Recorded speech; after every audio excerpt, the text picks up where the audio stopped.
Hello Leela madam, VMCയിലെ മെഡിറ്റേഷനിലേക്ക് വന്നിട്ട് മാഡത്തിലുണ്ടായ മാറ്റങ്ങൾ എന്തൊക്കെയാ? ഞാൻ VMCയിലേക്ക് വന്നിട്ട് 8 മാസത്തോളമായി. എനിക്ക് ഭയങ്കര ദേഷ്യമായിരുന്നു. ഞാൻ എല്ലാ കാര്യങ്ങളിലും ഇടപെടുക, എല്ലാവരുമായിട്ട് എന്തെങ്കിലും പ്രശ്നങ്ങൾ പ്രശ്നക്കാരിയാണോ? പ്രശ്നത്തിനൊക്കെ പോവായിരുന്നു. എല്ലാവരുമായിട്ടും നല്ല ഇതായിരുന്നു. പിന്നെ ഈ ധ്യാനത്തിൽ വന്നതോടുകൂടി എനിക്ക് എൻ്റെ സ്വഭാവത്തിൽ ഒരുപാട് മാറ്റങ്ങൾ ഉണ്ടായി. എൻ്റെ അനിയത്തി വഴിയാണ് ഞാൻ ഈ VMCയിലേക്ക് വന്നത്. ഒരു വീഡിയോസ് കാണിച്ചു തന്നു, അത് ഞാൻ നോക്കി, എനിക്ക് പെട്ടെന്ന് അതിലേക്ക് ജോയിൻ ആവാൻ പറ്റി. അന്ന് തന്നെ ഞാൻ ധ്യാനത്തിനിരുന്നു.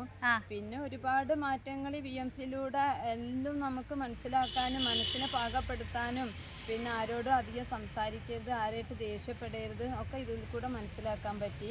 പിന്നെ വീട്ടിലെ ഓരോ പ്രശ്നങ്ങളും നമ്മളെ മനസ്സിനെ ബാധിപ്പിക്കുന്ന ഒരുപാട് പ്രശ്നങ്ങൾ ഉണ്ടായി. അതൊക്കെ അഡ്ജസ്റ്റ് ചെയ്ത് നമുക്ക് എല്ലാം പ്രപഞ്ചത്തിന് വിട്ടുകൊടുത്തും കൊണ്ട് നമ്മൾ മനസ്സിൽ സമാധാനത്തോടെ ഇരിക്കാൻ പറ്റി. പിന്നെ ഇപ്പോൾ വിഷമങ്ങളൊന്നുമില്ല, എന്തൊക്കെയാണെങ്കിലും എല്ലാം പ്രപഞ്ചം നോക്കിക്കോളും എന്നുള്ള ആ ഒരു വിശ്വാസം സീമാജിയിലൂടെയാണ് ഇതൊക്കെ മനസ്സിലാക്കാൻ പറ്റിയത്.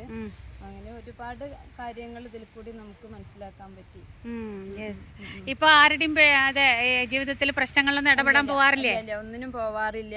അപ്പൊ ഞാൻ വാങ്ങി വെച്ചതാണ് ഇതെല്ലാം, ഇത് ഞാൻ തന്നെ കൊടുത്തു വെച്ചതാണ്. ഇത് തീർക്കണം, അതെന്റെ ബാധ്യതയാണ്. ഇത് തീർത്തെങ്കിൽ മാത്രമേ എനിക്ക് മനസ്സമാധാനത്തോടെ ജീവിക്കാൻ പറ്റുള്ളൂ എന്നുള്ള ഒരു തിരിച്ചറിവുണ്ടായി. അപ്പൊ അത് കാരണം സമയം കിട്ടുമ്പോഴൊക്കെ ധ്യാനം ചെയ്യും. രാത്രി 1 മണിക്കൂർ ഇരിക്കും. പിന്നെ ബ്രഹ്മമുഹൂർത്ത ധ്യാനം ഇതുവരെ മുടക്കിയിട്ടില്ല. അത് 3 മണി തൊട്ടിട്ട് 5 മണി വരെ തുടർച്ചയായിട്ട് ചെയ്തു പോരുന്നുണ്ട്.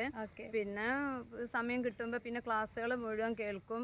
ജോലി ചെയ്യുന്നതിൻ്റെ ഇടയിൽ ക്ലാസ് കേട്ടുകൊണ്ടിരിക്കും. പിന്നെ എപ്പോൾ സമയം കിട്ടുന്നു അപ്പോഴൊക്കെ ക്ലാസ് കേൾക്കും. 5 മിനിറ്റ് ആണെങ്കിലും കണ്ണടച്ചിരിക്കാൻ ശ്രമിക്കും. നമ്മളെ മനസ്സിനെ നമ്മൾ തന്നെയാണ് ഇത് ചെയ്യേണ്ടതെന്നുള്ള ഒരു തിരിച്ചറിവുണ്ടായി. അപ്പോൾ ആത്മാവിനെ ശുദ്ധീകരിച്ചാൽ മാത്രമേ നമുക്കിതൊക്കെ കിട്ടൂ എന്നുള്ള ഒരു തിരിച്ചറിവിലൂടെയാണ് ഇപ്പൊ മുന്നോട്ട് പോകുന്നത്. ആത്മാവിനെ ശുദ്ധീകരിക്കാനുള്ള ഒരേ ഒരു മാർഗമാണ് ധ്യാനം. ഇത് തിരിച്ചറിവുണ്ടായി. ഇപ്പൊ അതിലൂടെ മുന്നോട്ട് പോവാനാണ് ആഗ്രഹിക്കുന്നത്. Very good, thank you madam, thank you so much. Brahmashri പിതാമഹ പത്രിജിക്കും സീമാജിക്കും സുഭാഷിക്കും പ്രപഞ്ചത്തിന് എല്ലാ ദിവ്യാത്മ സ്വരൂപർക്കും എന്റെ സ്നേഹം നിറഞ്ഞ നന്ദി. Thank you ma'am.